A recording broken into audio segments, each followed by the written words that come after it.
Morning ഷോയിൽ ഇനി അതിഥികൾക്കുള്ള സമയമാണ്. ഇന്ന് മോർണിംഗ് മുഖത്തിൽ അതിഥിയായി എത്തിയിരിക്കുന്നത് ഒനിൽ സാബു. ഒരു പുസ്തകത്തിന്റെ രചയിതാവാണ്. സോൾ ഫ്രൈഡ് മോണോലോഗ്സ് എന്നാണ് ആ പുസ്തകത്തിന്റെ പേര്. പുസ്തകം ഇന്ന് ആളുകളിലേക്ക് എത്തുകയാണ്. ഇന്ന് തന്നെയാണ് അതിന്റെ പ്രകാശനമൊക്കെ. എന്തായാലും അതെന്താണ് അതിൽ പറയുന്നത് തുടങ്ങിയ കാര്യങ്ങളെല്ലാം നമുക്ക് ഒനിൽ സാബുവിനോട് നേരിട്ട് ചോദിച്ചറിയാം. ഒനിൽ, ഗുഡ് മോർണിംഗ്, സ്വാഗതം മോർണിംഗ് ഷോയിലേക്ക്. Good morning. Good morning. Good morning. ഒരു വ്യത്യസ്തമായൊരു പുസ്തകം അല്ലെങ്കിൽ വ്യത്യസ്തമായൊരു പരീക്ഷണം എന്നൊക്കെ പരിചയപ്പെടുത്താവുന്നതാണ് സോൾ ഫ്രൈഡ് മോണോലോഗ്സ്. എന്താണ് പുസ്തകം പറയുന്നത്? കേരളത്തിൽ മാത്രമല്ല, ലോകത്തിലെങ്ങും ആളുകൾക്ക് ഭക്ഷണത്തിനോടൊരു പ്രത്യേക താല്പര്യമുണ്ട്. അത് കഴിച്ചാലും ഇല്ലെങ്കിലും അതിനെക്കുറിച്ച് അറിയുക എന്നുള്ളത് ഒരു കൗതുകമായി കാണുന്നവരാണ് അധികവും. അതെ അതെ ഞാൻ ഇതിനകത്ത് ബുക്കിനകത്ത് പറഞ്ഞിരിക്കുന്നത് നമ്മളൊരു പ്രത്യേക ഒരു കോൺസെപ്റ്റ് ഇൻട്രൊഡ്യൂസ് ചെയ്യാൻ ശ്രമിച്ചിരിക്കുകയാണ്. അതായത് ഫുഡ് മെമ്മറീസ് എന്നുള്ള രീതിയിൽ.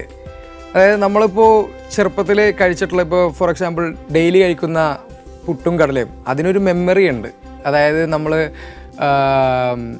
ഇപ്പോൾ വീട്ടിൽ നിന്നായിരിക്കും കഴിച്ചിരിക്കുന്നത്, അമ്മ ഉണ്ടാക്കി തന്നിരിക്കുന്നതായിരിക്കും, അല്ലെങ്കിൽ ചിലപ്പോൾ നമുക്ക് ഏറ്റവും ഇഷ്ടമുള്ള കടയിൽ നിന്നായിരിക്കും കഴിച്ചിരിക്കുന്നത്. അപ്പോൾ ആ മെമ്മറി ബേസ് ചെയ്തിട്ടാണ് നമ്മൾ പിന്നീട് ഒരു സ്ഥലത്ത് പോയിട്ട് അത് കഴിക്കുമ്പോൾ അതിനെ വിലയിരുത്തുക. അത് എത്രത്തോളം നല്ലതാണോ അല്ലെങ്കിൽ അത് കേടാണോ ചീത്തയാണോ എന്നുള്ള രീതിയിൽ. അപ്പോൾ ആ ഒരു കോൺസെപ്റ്റിൽ ഫുഡ് മെമ്മറീസ് എന്നുള്ള രീതിയിൽ അത് എൻ്റെ ലൈഫിലെ പല ഇൻസ്റ്റൻസായിട്ട് കണക്ട് ചെയ്ത് ബാക്കി എല്ലാവർക്കും റിലേറ്റ് ആവുന്ന രീതിയിൽ എഴുതിയിരിക്കുകയാണ്. പിന്നെ ഞാൻ ഈയിടെയായി നമ്മളുടെ ഫുഡ് ബ്ലോഗിങ് എന്നുള്ള നിലക്ക് ഇവിടെ ഒരു ആളുകളുടെ ഇടയിലേക്ക് നല്ല ഭക്ഷണത്തെ പറ്റിയുള്ള റിവ്യൂസ് എത്തിക്കുക എന്നുള്ളൊരു കടമ നിർവഹിക്കുകയാണ്. പ്രത്യേകിച്ച് എൻ്റെ ഫാമിലിയും കുടുംബാംഗങ്ങളുമായ ഈറ്റ് കൊച്ചി ഈറ്റ് എന്നുള്ളൊരു ഗ്രൂപ്പുണ്ട്. ആ ഗ്രൂപ്പിലൂടെയാണ് നമ്മൾ കൂടുതൽ പോപ്പുലറൈസ് ചെയ്യുക. പിന്നെ എൻ്റെ പേജിലും, നിങ്ങളിപ്പോൾ ടി വിയിൽ കണ്ടുകൊണ്ടിരിക്കുന്ന എൻ്റെ പേജാണ് സോൾ ഫ്രൈഡ് മോണോലോഗ്സ് എന്നുള്ളത്, ഫേസ്ബുക്കിലുള്ളതും പിന്നെ ഇൻസ്റ്റാഗ്രാമിലും. അപ്പോൾ അതിൻ്റെ ഒരു ഭാഗമായിട്ടാണ്, ഈ ബുക്കിൻ്റെ ഒരു ഭാഗമായിട്ടാണ് ഞാൻ ഈ ഫുഡ് ബ്ലോഗിംഗ് എന്നുള്ള കാര്യം തന്നെ തുടങ്ങിയത്. അപ്പോൾ ആ രീതിയിൽ ഇപ്പോൾ നന്നായി പോകുന്നു. ഇന്നാണ് എൻ്റെ ബുക്ക് ലോഞ്ച് ചെയ്യുന്നത്. എൻ്റെ അടുത്ത സുഹൃത്തും മലയാളത്തിലെ സിനിമാ താരവുമായ വിനയ് ഫോർട്ടാണ് ഇത് ലോഞ്ച് ചെയ്യുന്നത്. ഫോർട്ട് കൊച്ചിയിൽ വെച്ചാണ്, എൻ്റെ സ്വന്തം നാട്ടിൽ. എന്തായാലും പുസ്തക പ്രകാശത്തിന് എല്ലാവിധ ഭാവുകളും നേരുകയാണ്. ഒപ്പം ഈ ഫുഡ് ബ്ലോഗർ എന്ന നിലയിൽ ഒനിൽ സാബു നേരത്തെ തന്നെ പ്രശസ്തനാണ്. പക്ഷെ എങ്ങനെയാണ് അതൊരു പുസ്തക രചനയിലേക്ക് പോകണമെന്ന് തീരുമാനിച്ചത്? സത്യം പറഞ്ഞു കഴിഞ്ഞാൽ പുസ്തക രചന അല്ലെങ്കിൽ ബുക്ക് എഴുതലായിരുന്നു എൻ്റെ പ്രധാനപ്പെട്ട മോട്ടീവ്. എനിക്ക് ഏറ്റവും കൂടുതൽ താല്പര്യം എഴുതാനായിരുന്നു. അപ്പോൾ പിന്നെ ഫുഡ് ബ്ലോഗിങ് വന്നപ്പോൾ കൂടുതലും നമ്മൾ ക്യാമറയെ പറ്റി അറിയാൻ തുടങ്ങി. ഫുഡിൻ്റെ പിക്ചേഴ്സും വീഡിയോസും ഒക്കെ ആൾക്കാർക്ക് കാണിക്കാൻ തുടങ്ങി. കാരണം ശ്രദ്ധ തേടി പറ്റാൻ നമ്മൾക്ക് പിക്ചേഴ്സ് അല്ലെങ്കിൽ വിഷ്വൽ മീഡിയയിലൂടെ പറ്റുള്ളൂ. അപ്പോൾ ആ ഒരു കാരണം കൊണ്ട് മാത്രമാണ് എൻ്റെ റൈറ്റിങ്ങിൻ്റെ കൂടെ പിക്ചേഴ്സും അതുകൂടാതെ വീഡിയോസും ഇൻക്ലൂഡ് ചെയ്ത് തുടങ്ങിയത്. അപ്പോൾ എഴുത്തെന്നും ഉണ്ടായിരുന്നു. പിന്നെ റൈറ്റിങ്ങിലൂടെയാണ് നമ്മൾ ശ്രദ്ധ തേടി പറ്റുന്നത് കൂടുതൽ. അങ്ങനെയാണ് ഇപ്പോൾ ഇതാണ് എൻ്റെ ബുക്ക്.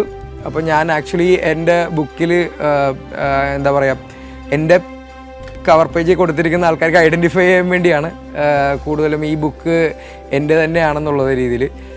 എൻ്റെ ഫോളോവേഴ്സ് ഉണ്ട് കൂടുതലും ഫേസ്ബുക്കിലും അതുകൂടാതെ ഇൻസ്റ്റാഗ്രാമിലും പിന്നെ ഈറ്റ് കൊച്ചി ഈറ്റിലും.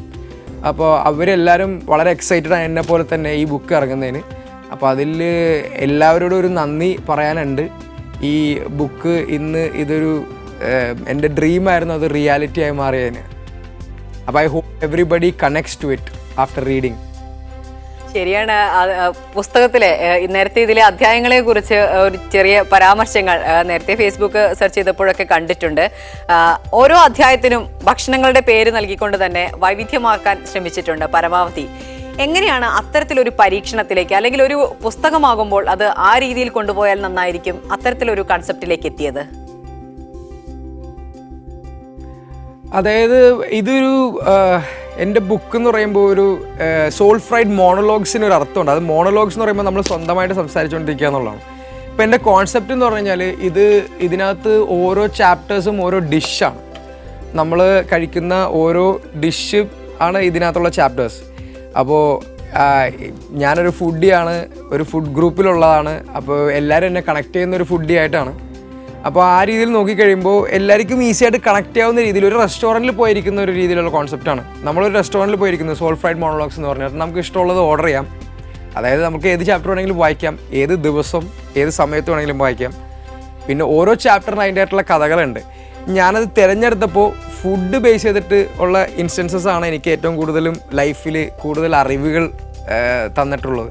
അപ്പോൾ ആൾക്കാരിലോട് കണക്ട് ചെയ്യാൻ വേണ്ടി അതുപോലെ തന്നെ ഫുഡിലൂടെ തന്നെ പറ്റും എന്നുള്ള ഒരു വിശ്വാസത്തോടെയാണ് ഇതൊരു റെസ്റ്റോറൻറ്റ് എന്നുള്ള രീതിയിൽ കോൺസെപ്റ്റിൽ ഇട്ടിരിക്കുന്നത്. അപ്പോൾ ഈ മോണോലോഗ്സ് ആളുകളിത് വായിച്ച് എന്നോട് പിന്നെ സംസാരിക്കുമ്പോൾ അല്ല അതിനെപ്പറ്റിയുള്ള വിമർശനമോ അല്ലെങ്കിൽ പരാമർശങ്ങളോ പറയുമ്പോൾ അതൊരു ഡയലോഗായി മാറുന്നു. നമ്മൾക്ക് ഈ ഒരു ബുക്കിലൂടെ നേടാൻ ശ്രമിക്കുന്നത് അത് തന്നെയാണ്, ആൾക്കാരുമായിട്ടുള്ള ഡയലോഗ്സ്. ഇംഗ്ലീഷിലാണോ മലയാളത്തിലാണോ പുസ്തകത്തിൽ എഴുതിയിരിക്കുന്നത്? ഇംഗ്ലീഷിലാണ് എഴുതിയിരിക്കുന്നത്. ഈ പുസ്തകം തൽക്കാലം ഇംഗ്ലീഷിൽ മാത്രമാണ് അവൈലബിൾ. പിന്നെ ഇത് ആമസോണിലൂടെ മാത്രം അല്ലെങ്കിൽ ഫ്ലിപ്കാർട്ടിലോ അങ്ങനെയുള്ള ഓൺലൈൻ ഇ കോമേഴ്സ് സൈറ്റ്സിലൂടെ മാത്രമേ ഇപ്പോൾ ലഭ്യമുള്ളൂ. ബുക്ക് സ്റ്റോർസിലേക്ക് വന്നിട്ടില്ല. അത് വരാൻ ഇത്തിരി സമയമുണ്ട്. ഇപ്പോൾ നമ്മൾ ഈ ഓൺലൈൻ ഷോപ്പിംഗ് ആണല്ലോ ഇപ്പോൾ റീസെൻ്റ്ലി എല്ലാവരും ചെയ്തുകൊണ്ടിരിക്കുന്നത്. അതുകൊണ്ട് അങ്ങനെ രീതിയിൽ ഇറക്കിയിരിക്കുകയാണ്. ഒനിൽ സാബുവിൻ്റെ വിശേഷങ്ങൾ ഈറ്റ് കൊച്ചി ഈറ്റിനെ കുറിച്ച് പറയാതെ പൂർണ്ണമാവില്ല എന്നാണ് വിശ്വസിക്കുന്നത്. എന്താണ് ആ ഒരു പ്രവർത്തനം? എങ്ങനെയാണ് അതിൻ്റെ പ്രവർത്തനങ്ങൾ? ഈറ്റ് കൊച്ചി ഈറ്റ് എന്ന് പറഞ്ഞു കഴിഞ്ഞാൽ എൻ്റെ ഒരു ഏറ്റവും വലിയ കുടുംബമാണ് നമ്മൾ കൊച്ചിയിൽ. അതായത് നമ്മളിപ്പോൾ ഏകദേശം 30,000 പേരുണ്ട് ഈറ്റ് കൊച്ചി ഈറ്റിൽ. അതിൻ്റെ ഫൗണ്ടർ കാർത്തിക് മുരളി എന്ന് പറയുന്ന എൻ്റെ ഒരു വളരെ അടുത്ത സുഹൃത്താണ്. പിന്നെ അതിൽ പെടുന്ന വേറെ കുറേ അഡ്മിൻസ് ഉണ്ട്. മധു മേനോൻ, അഖിൽ ചെറിയാൻ, പിന്നെ മിട്ടു, പിന്നെ അനിത. ഇവരെല്ലാവരും കൂടി ഈ ഒരു സംരംഭം തുടങ്ങിയപ്പോൾ ഇത്രയും തന്നെ റെസ്പോൺസ് ഉണ്ടാവുമെന്ന് കരുതിയിട്ടുണ്ടാവില്ല. എന്നെപ്പോലെയുള്ളതും പിന്നെ വളരെ വേറെ കുറേ ഫുഡ് ബ്ലോഗേഴ്സും ഫുഡീസും എല്ലാം കൂടി പോസ്റ്റ് ചെയ്യുന്നത് എറണാകുളം ബേസ് ചെയ്ത് അല്ലെങ്കിൽ എറണാകുളം ഡിസ്ട്രിക്റ്റ് ജില്ലയിൽ പെടുന്ന എല്ലാ ഭക്ഷണശാലകളിൽ പോയി കഴിച്ച് അതിൻ്റെ റിവ്യൂ പറയാമെന്നുള്ളതാണ്. നമ്മളിപ്പോൾ കാണുകയാണെങ്കിൽ ഈ ഓൺലൈനിലും പിന്നെ ഫേസ്ബുക്കിലൂടെയും വാട്സാപ്പിലൂടെയും കുറേ നമ്മൾക്ക് മെസ്സേജുകൾ ലഭിക്കാറുണ്ട്. ഇവിടെ ഈ സ്ഥലത്ത് നല്ല കരിമീൻ കിട്ടും, അല്ലെങ്കിൽ നല്ല പുട്ടും കടലയും കിട്ടും എന്നുള്ള രീതിയിലൊക്കെ. ഇതൊക്കെ ചിലപ്പോൾ ഓരോ റിവ്യൂസ് മേടിച്ച റിവ്യൂസ് ആയിരിക്കും, പൈസ കൊടുത്ത ആൾക്കാരെ കൊണ്ട് ഇട്ടിരിക്കുന്ന റിവ്യൂസ് ആയിരിക്കും. പക്ഷേ ഈറ്റ് കൊച്ചി ഈറ്റിൽ അങ്ങനെ ഒരു കാര്യമില്ല. കാരണം എന്താ വെച്ചാൽ നമ്മൾ സാധാരണ ഒരു കോമൺ മാൻ അല്ലെങ്കിൽ ഒരു ഫുഡി ചുമ്മാ പോയി ഒരു കടയിൽ പോയി അതിൻ്റെ പിക്ചർ എടുക്കുന്നു, ഇടുന്നു, അതിൻ്റെ ഒരു അഭിപ്രായം പറയുന്നു. പിന്നെ ടേസ്റ്റ് സബ്ജക്റ്റീവാണ്, എല്ലാവർക്കും ഒരു സാധനം ഇഷ്ടപ്പെടുന്നതെന്നില്ല. അതുകൊണ്ട് അത് വായിച്ച് അതിനനുസരിച്ച് മറ്റുള്ളവർ പോയി കഴിച്ച് അതിൻ്റെ റിവ്യൂ ഇടുമ്പോഴാണ് നമ്മളിത് ആൾക്കാരിലേക്ക് എത്തിക്കുന്നത്. പിന്നെ ഇതിൻ്റെ പോപ്പുലാരിറ്റി എന്ന് പറഞ്ഞു കഴിഞ്ഞാൽ ഞങ്ങൾ ഒരുപാട് ഇവൻറ്റ്സ് നടത്താറുണ്ട്. Eat Kochi eat events, food walk, അങ്ങനെ മട്ടാഞ്ചേരിയിൽ ഈ അടുത്തൊരു ഫുഡ് വാക്കൊക്കെ നടത്തിയായിരുന്നു. നമ്മൾ ഒരുപാട് വിവിധ ഭക്ഷണശാലകളിലൂടെ ഒരു നടപ്പ്, അങ്ങനെ കുറേ ഈ കൂട്ടായ്മയിലൂടെ, അതായത് ഈ ഫേസ്ബുക്കിലൂടെ പരിചയപ്പെട്ട ആൾക്കാരാണ് നമ്മളെല്ലാവരും.